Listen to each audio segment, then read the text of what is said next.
Hi friends, welcome to our channel. ఇప్పుడు ఈ మధ్య ఒక 2 రోజుల నుంచి సోషల్ మీడియాలో అమర్దీప్ చౌదరి ఇంటర్వ్యూస్ చాలా అయితే వైరల్గా మారాయన్నమాట.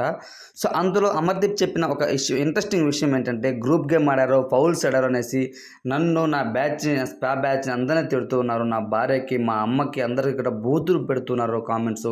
అలానే వాళ్ళకు బ్లూ ఫిల్మ్స్ చూపిస్తూ ఉన్నారు.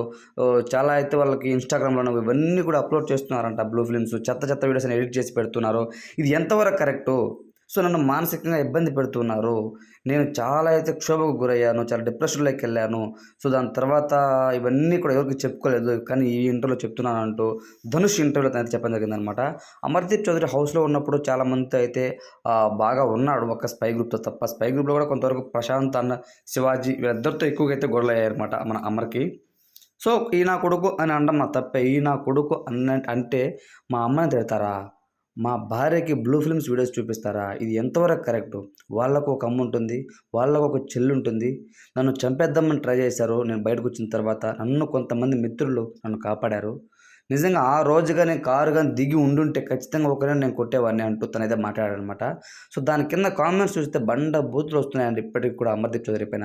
ఆ రోజు నువ్వు దిగుండాల్సిందిరా నువ్వు మొగోడివైతే అని కొంతమంది కామెంట్స్ చేస్తారు.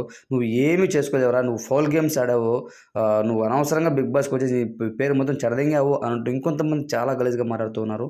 ఇవంతా కూడా పదజాలం నేను ఎందుకు చెప్తున్నాను అంటే, ఇవంతా కూడా కొంతమంది గ్యాంగ్ చేయిస్తున్నారు అనేది నేనైతే గట్టిగా చెప్తున్నాను. ఎందుకంటే ఎప్పుడో అయిపోయిన బిగ్ బాస్ షోని మళ్ళీ దాన్ని పట్టుకొని లాగుతూ పాపం తనకు మంచిగా ఒక మూవీలో కూడా ఆఫర్ వచ్చింది. అది కూడా తను మంచిగా రివీల్ చేశారు. ఈవెన్ డైరెక్టర్‌తో కూడా మాకు కాంటాక్ట్ అవుతున్నాడు. ఎప్పుడు షూట్ చేయాలి ఏంటి అనేసి. ఇలాంటి తరుణంలో తను కూడా ఈ విధంగా ఇంటర్వ్యూస్ ఆపేస్తే చాలా బాగుంటుంది అని నా ఒపీనియన్. ఎందుకంటే ఇది ఇంకా ఎక్కువయ్యి తను ఇంకా బ్యాడ్ అయ్యే బదులు ఇట్స్ ఓకే, ఏదైతే అది అయిపోయిందో పాస్ట్‌లో అదంతా వదిలేసి కొత్తగా తనైతే ఈ యొక్క 2024 మంచిగా స్టార్ట్ చేసి ఉన్నత స్థాయికి వెళ్ళాలి. మంచి మంచి మూవీస్ చేయాలని మనందరం కోరుకుందాం. ఎందుకంటే తనకైతే మంచి టాలెంట్ స్కిల్స్ ఉన్నాయి. శివాజీ గారు చెప్పినట్టు చాలా టాలెంటెడ్ పర్సన్ అమర్దీప్ చౌదరి. తన టాలెంట్‌ని ఇదే విధంగా వృధా చేసుకోకుండా ఖచ్చితంగా సినిమాలో ట్రై చేయాలి అని మనస్ఫూర్తిగా కోరుకుందాం. ఈవెన్ స్పా గ్రూప్‌లో నుంచి అమర్దీప్ చౌదరికి అయితే చాలా మంచి ఫ్యాన్ ఫాలోయింగ్ ఉంది. వాళ్ళందరూ కూడా అదే కోరుకుంటున్నారు. అవన్నీ పట్టించుకోవద్దన్నా, మిమ్మల్ని మేము హీరో చేస్తాము, మిమ్మల్ని మేము స్క్రీన్‌లో చూడాలి అని మా కోరిక అంటూ వాళ్ళు కామెంట్ చేస్తున్నారు. సో తప్పకుండా అమర్దీప్ చౌదరి సినిమాలకు వెళ్ళాలి, మంచి సినిమాలు చేయాలి అని మనస్ఫూర్తిగా కోరుకుందాం. Thank you. Thanks for watching.